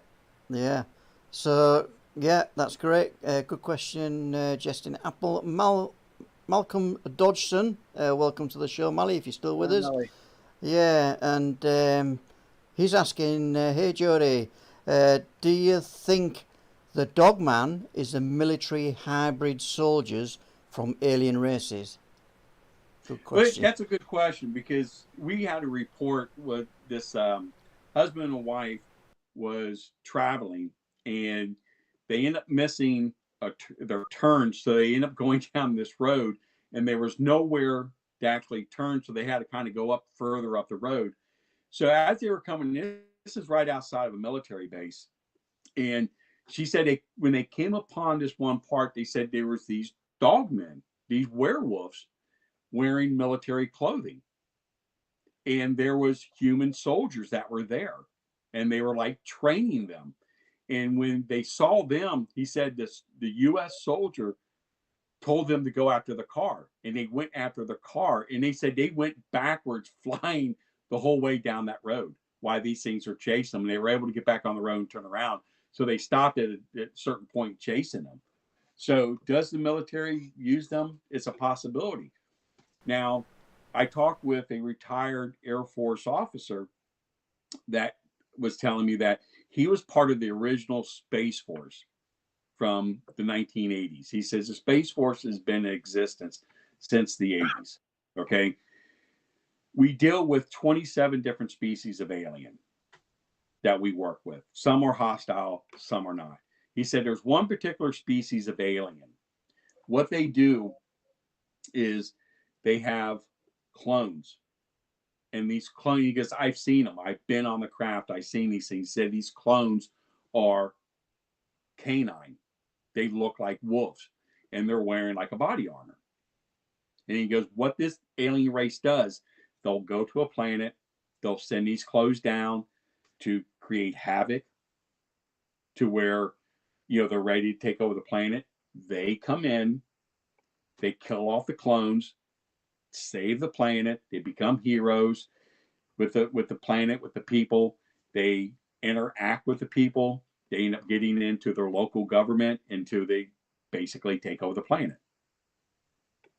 So he goes, you know, here we have dogmen that are being used as a military weapon by an alien species. So with that being said, you know, I think every country in the world, if they had a chance, even the Russians or the Chinese, would take an animal and try and weaponize it. And I think that the possibility that, you know, if, let's say for sake that there is an extraterrestrial life form that's a canine, and they do come to our planet to hunt or whatever, and maybe mate with the wolves because they're able to blend in. And what Dogman is today is the type of hybrid, which is a possibility.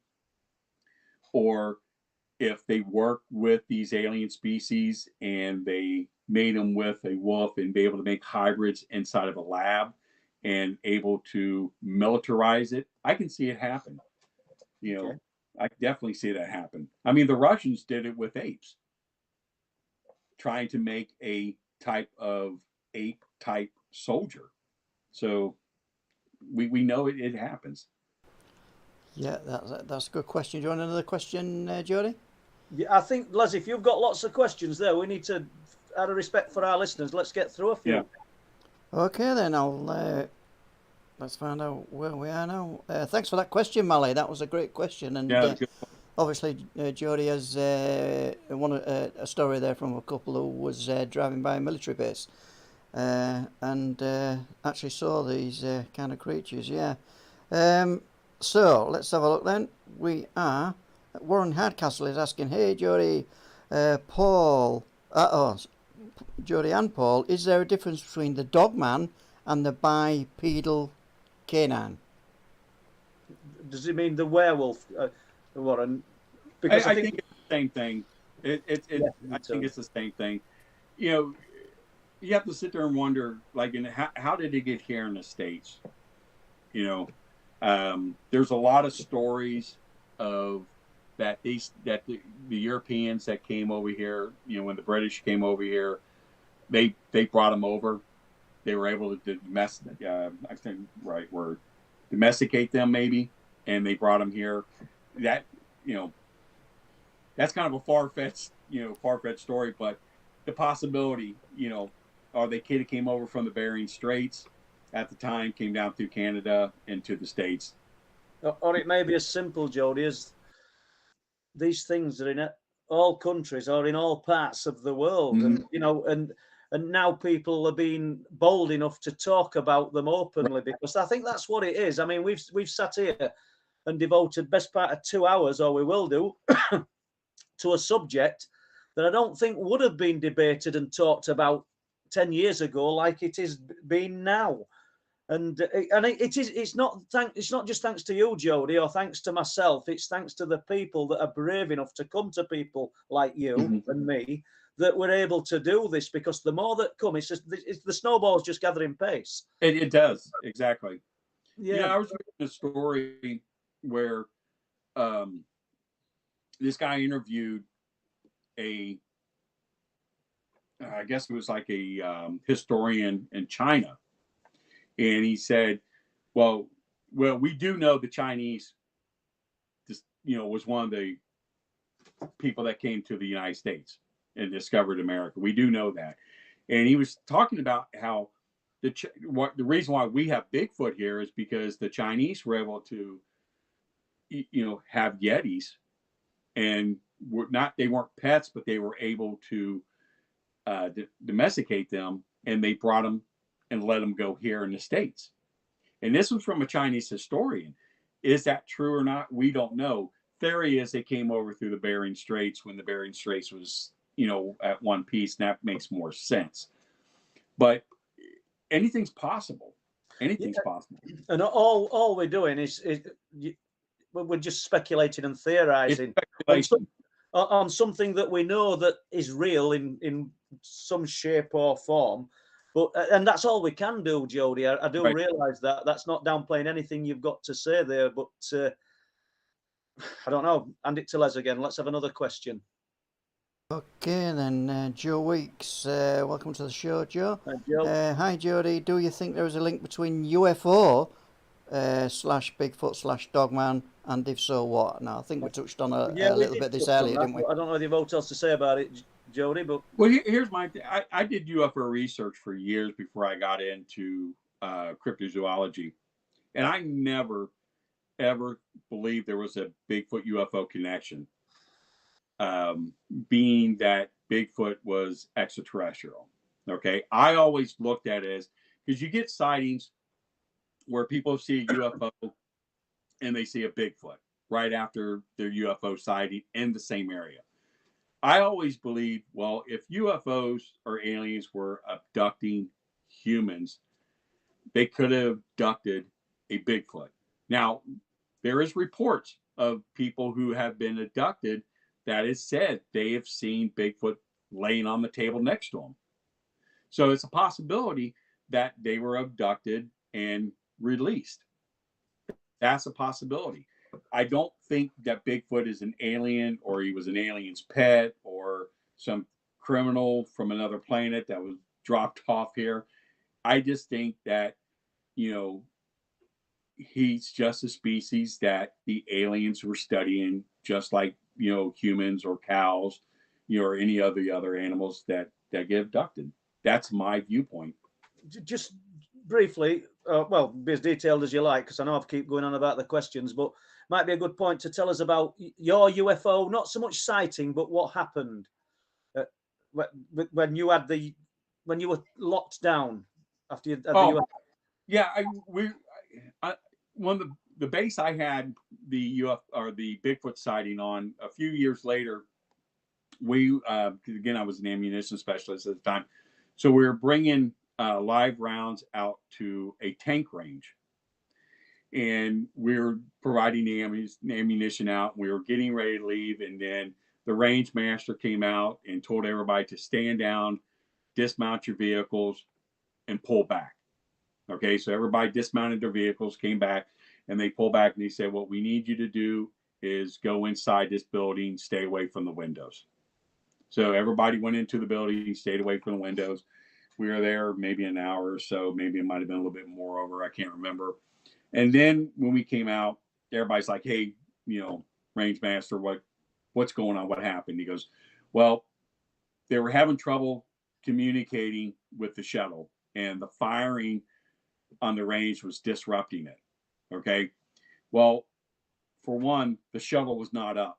We know that. Okay. We had a tech guy that worked for AT&T who was a National Guardman that was there training. He goes, wait a minute. I know about this stuff. Okay. This ain't going to disrupt communications at all. So there's something more to it. So the range master is like, I'm only going by what I was told. Okay. So that, was on a Friday again. And Saturday morning, everybody goes in town to get breakfast and stuff.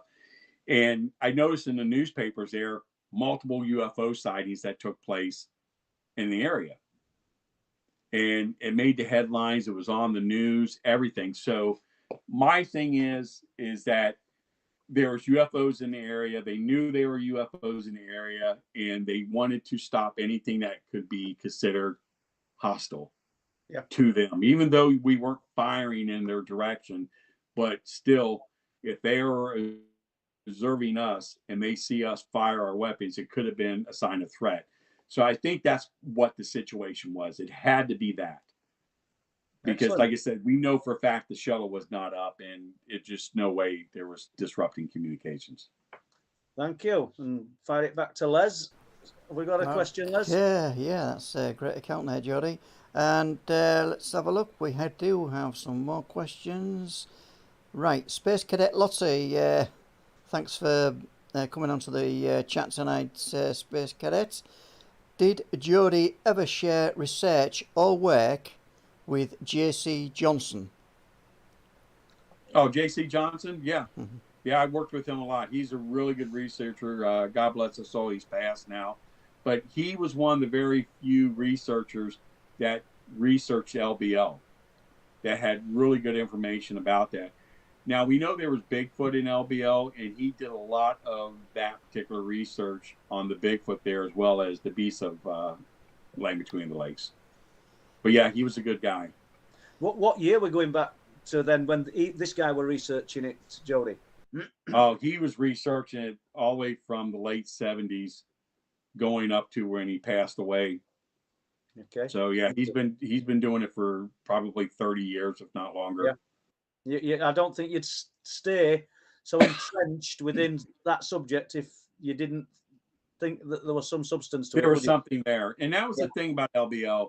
The fact that you're getting so many witnesses, and you got people that work there that's afraid to talk about it.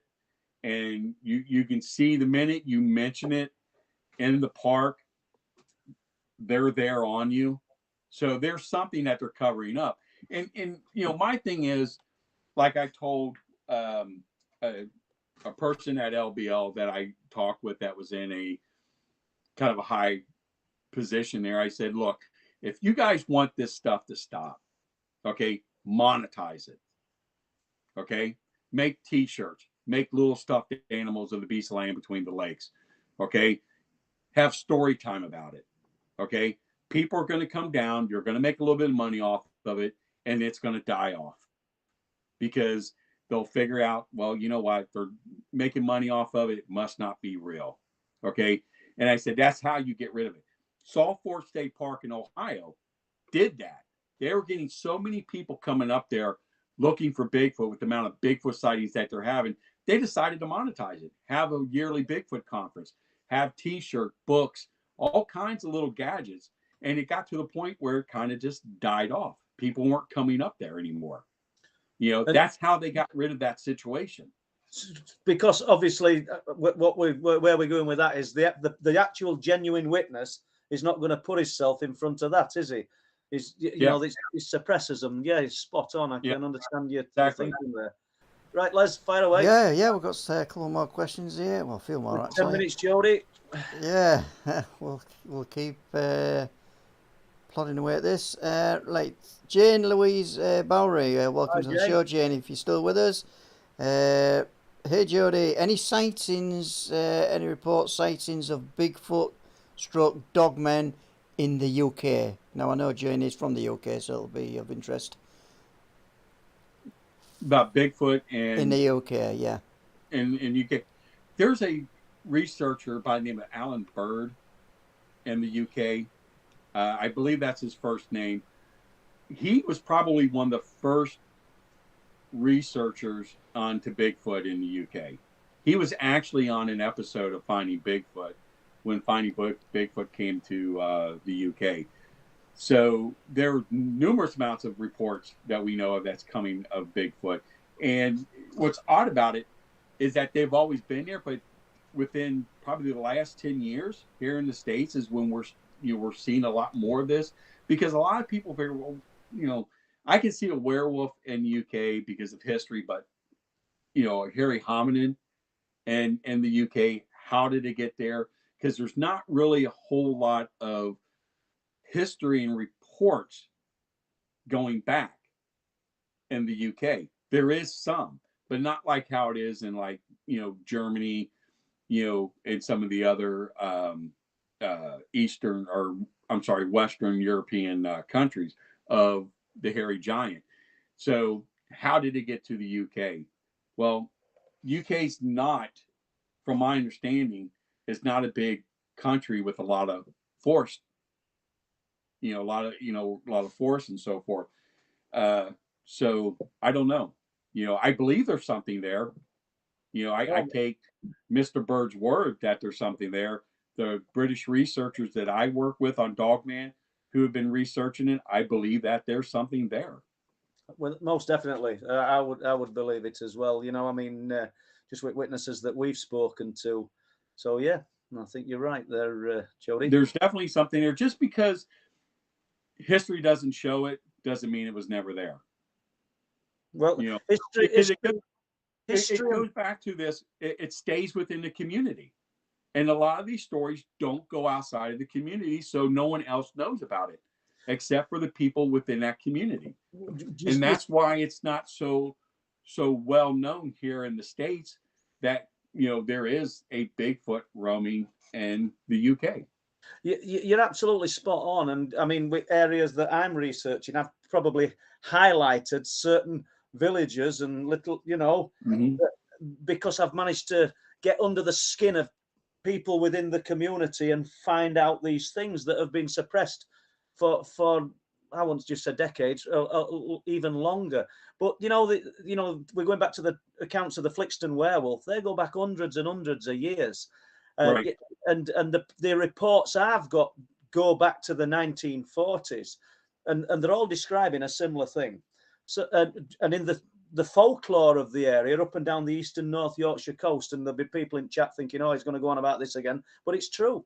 We've got the reports of the huge black dogs with the flaming red eyes that go back right. hundreds and hundreds of years, and in carvings and all manner of things, Jody. So it's there, but yeah, we've just got to bring it to prominence now. I'll fire it on to Les again. Sorry. Yeah, and thanks for them answers, guys. I'm just going to switch a couple of questions around because this one is for Paul. Okay. Curious Kitty is asking, I'm visiting Bempton at the end of February. Where is the best place to go for cryptids/encounters? Yeah, do you know, I don't want to sort of burst your bubble, but and I'm quite happy if you want to contact me closer to date. If I've got time, I'll come up and meet you, and myself and Bob Brown will, but the chances of seeing these things, it's that slim. It's almost, if you're looking for it, you're not going to see it. It's these things are chance encounters. All I can say, and repeating what I've said before, is you're in an area of high strangeness. The probabilities, the odds are more favourable to see something in that area than they are in many other parts of the UK. So please don't let me discourage you from coming, because it's a fabulous place. And like I said last week, earlier in the week, there's been lots of UFO reports come out of the area, seen by myself and other people. So yeah, come here. I couldn't say entirely where's the best place. Speeton, Bempton, Flamborough, all up and down the east and North Yorkshire coast. Yeah, thank you, Paul. UK Outdoors is asking, do you think these are real physical flesh and blood creatures? And I know we've talked about this earlier in the show. My Joedy? personal view, I believe they're definitely flesh and blood. Okay. But I also believe that there's some that are supernatural. Yeah. That are something completely different. So another possible theory that we look at is, I know you guys are familiar with the hollow earth theory, that these cryptids, Bigfoot, Dogman, Mothman, and so forth, are possibly beings from another society inside Earth, or another type of realm itself inside Earth. That's a possibility, but they're definitely flesh and blood. If it, I believe if it puts off a smell, if it's physical, solid, it's flesh and blood. Okay. You know, so, but yet again, they are a supernatural aspect to it. And those could be the more of the evil ones that are part of the supernatural. Thank you. Yeah, thanks for that, Jody. Patricia Adams Wright is asking, and it's a good question, this. Jody, how did you feel inside yourself, being so close to a dogman? I was terrified. The thing of it is, when compared to my Bigfoot sighting, I was very calm. Okay. I did not feel threatened. With Dogman, when this Dogman sighting, I felt extremely threatened. I got to the point where, I mean, my heart was actually racing, and I felt it. I felt like it was beating.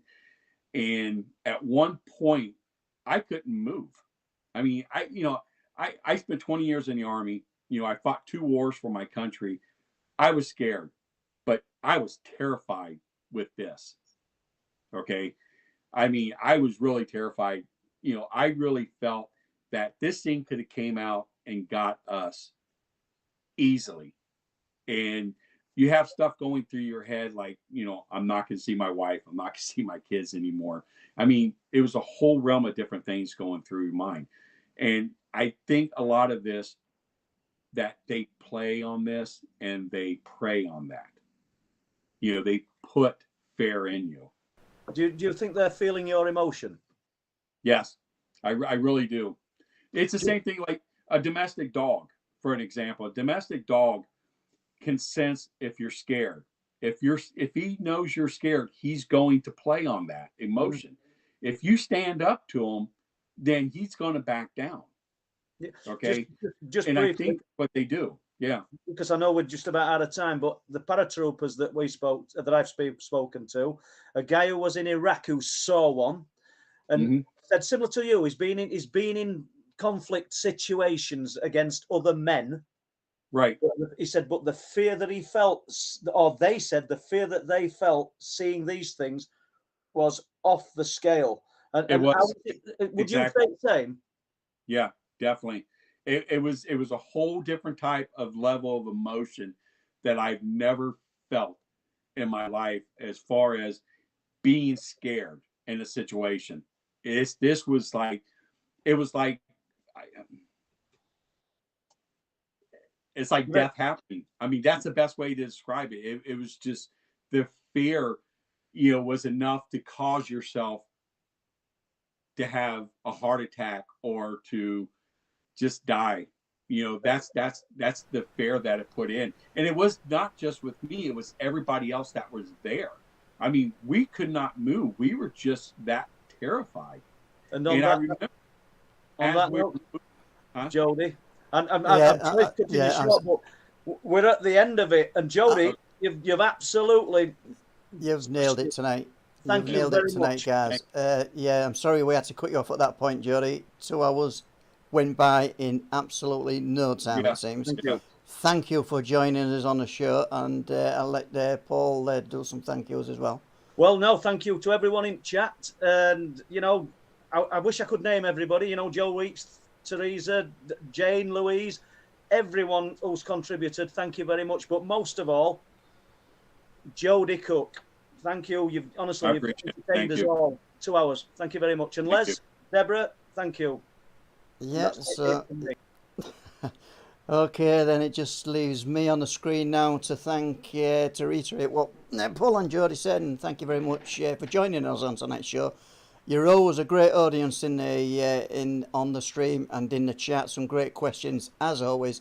I really do my best to get through most of the questions, if not all of the questions. But unfortunately tonight, if I've left you off, I'm really very sorry. And hopefully, and I'm hope I'm not asking out of turn here. Probably Paul might ask Joedy if he wants to come on again in some future live stream.